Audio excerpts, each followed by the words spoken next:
Shalom, j'espère que vous allez bien. Moi, je vais super bien. Que Dieu te bénisse. Aujourd'hui, je vais attirer ton attention sur quelque chose de très important. Quelque chose de vrai, de quelque chose de vérifié que nous vivons dans cette société chaque jour. Quand une jeune fille veut se marier, elle va voir qui? Elle va voir le pasteur à l'église. Elle dit, pasteur, je veux me marier, je veux qu'on prie. Et effectivement, Jésus lui donne un mari. Parce que le Dieu de la Bible, c'est lui qui a créé le mariage. Il a institué le mariage pour la première fois en deux sexes opposés, Adam et Ève, homme et femme. Il dit, soyez féconds, multipliez, associez, dominez sur le poisson de la mer, sur les oiseaux du ciel, sur tout animal qui se met sur la terre. Il a donné à l'homme le règne de domination. Et c'est Jésus, c'est lui là, qui donne mari à cette jeune fille qui vient vers le pasteur pour avoir un mari. Et il donne un bon mari, un vrai gars. Pas un roubi, un vrai gars, un vrai mari. Un mari à l'image de Dieu. Donc c'est Jésus qui fait ça. Ensuite, après le mariage, qu'elle va voir un enfant, qu'elle va enfanter. Elle va voir encore le pasteur. Effectivement, on prie. Jésus encore donne encore enfant. Parce qu'en Christ, la stérile enfante 7 fois. Vous voyez? Donc, c'est Jésus qui donne encore enfant. Maintenant, la petite Kisa veut détruire le foyer de la fille. Elle veut tuer l'enfant de la fille. Elle va voir qui? Est-ce qu'elle va voir le pasteur pour faire ça? Non. Elle va où? Chez le féticheur et chez le marabout. Voilà. C'est là-bas qu'elle va faire ça. Le pasteur ne fait pas ça. Quand le petit sorcier qui est dans le boulot de ton frère DG, tu veux prendre la place de ton frère DG, il veut le tuer pour récupérer sa place, est-ce qu'il va voir le pasteur pour ça? Non. Il va où? C'est le féticheur et c'est le marabout pour faire ça. Parce que le pasteur ne fait pas ça. Le vrai pasteur ne fait pas ça. Maintenant, quand le petit bouton veut vendre son âme au diable, il veut vendre son âme au diable, à Satan, pour vivre quelque temps dans une gloire éphémère et après mourir. Est-ce qu'il va voir le pasteur? Non, il ne va pas voir le pasteur. Il va où? Chez le féticheur et chez le marabout pour faire ça. Parce que chez le pasteur, on ne peut pas vendre son âme au diable. Là-bas, on donne sa vie à Dieu. On donne son âme à Jésus. Pour avoir le salut et puis pour vivre selon les standards du ciel sur la terre.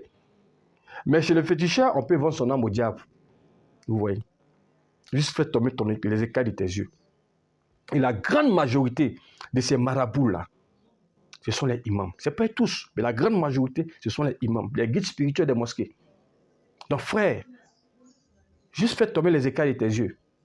L'Église fait la promotion du bien-être, du Dieu vivant, du Tout-Puissant, créateur du ciel et de la terre. Celui qui a tout créé, personne n'a créé. C'est ce que l'Église fait. Il fait la promotion. L'Église encore fait la promotion du salut. L'Église fait la promotion du bien-être, de tout. Jésus peut te donner tout, parce que Jésus répond à tout. Vous voyez? Et c'est ça l'Église fait. Par contre, les féticheurs, les marabouts font quoi? La promotion quoi, de l'enfer.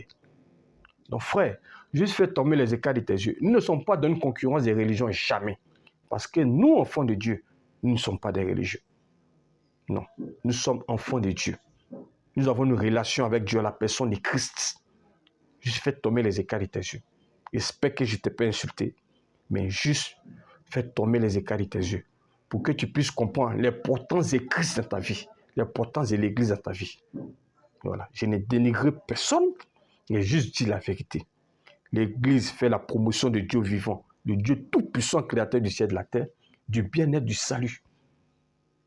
Donc avec Christ, tu as tout. Tu as le paradis, tu as tout ce que tu désires. Tu vis selon les standards du ciel sur la terre. Donc frère, que Dieu te bénisse. Accepte Jésus. Ne perds pas ton temps dans les conneries. Tu n'as pas besoin encore de verser du sang. Le sang d'un animal. Non, pour parler à Dieu, non. Ce n'est pas Dieu le Tout-Puissant, non. Quand tu verses ça, ce n'est pas à Dieu que tu parles. C'est une autre entité. C'est un autre Dieu qu'on appelle Satan, l'ennemi des hommes. Parce que le sang de Jésus qui a coulé à la croix de Golgotha suffit carrément.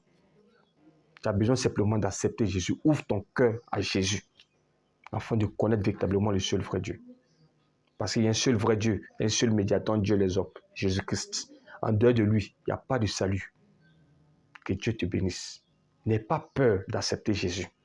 N'aie pas peur d'être régné. Même si tes parents t'ont régné, bientôt, dans quelques temps, ils vont revenir vers toi. C'est clair. Ça sera juste pour quelque temps. N'ayez pas peur d'être régné. N'ayez pas peur de quitter la religion. Puis venir à Christ. Il faut accepter Jésus. Les Écritures me sont claires. Même le livre islamique est clair. Surah 19, verset 34. Jésus est la parole de vérité. Est-ce que là, on peut parler encore? Jésus est la parole de vérité. Celui qui a vécu 100% homme comme nous, il est la parole de vérité. La Surah 19, verset 34. C'est ce que l'islam dit. Est-ce que ça, il y a débat? Il n'y a pas de débat, frère.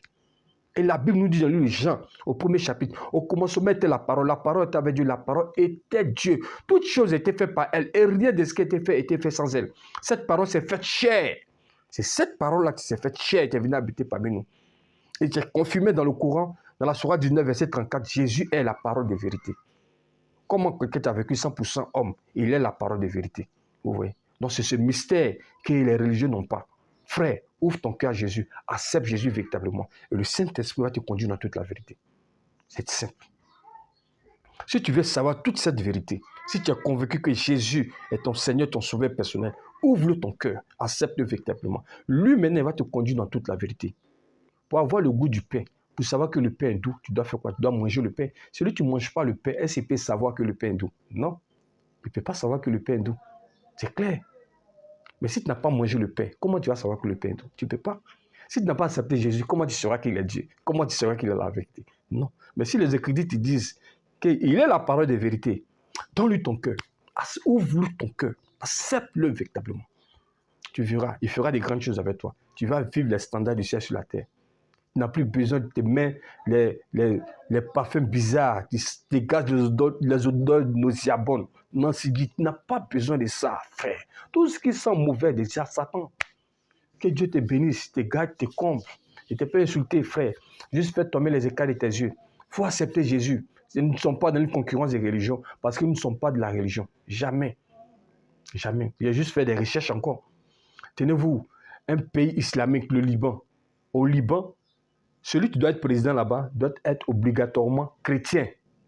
Donc pose-toi la question, pourquoi c'est comme ça? Ils disent que quand c'est un chrétien qui est président, il y a des lords, il n'y a pas de désordre. Donc pose-toi la question, qui est véritablement Jésus?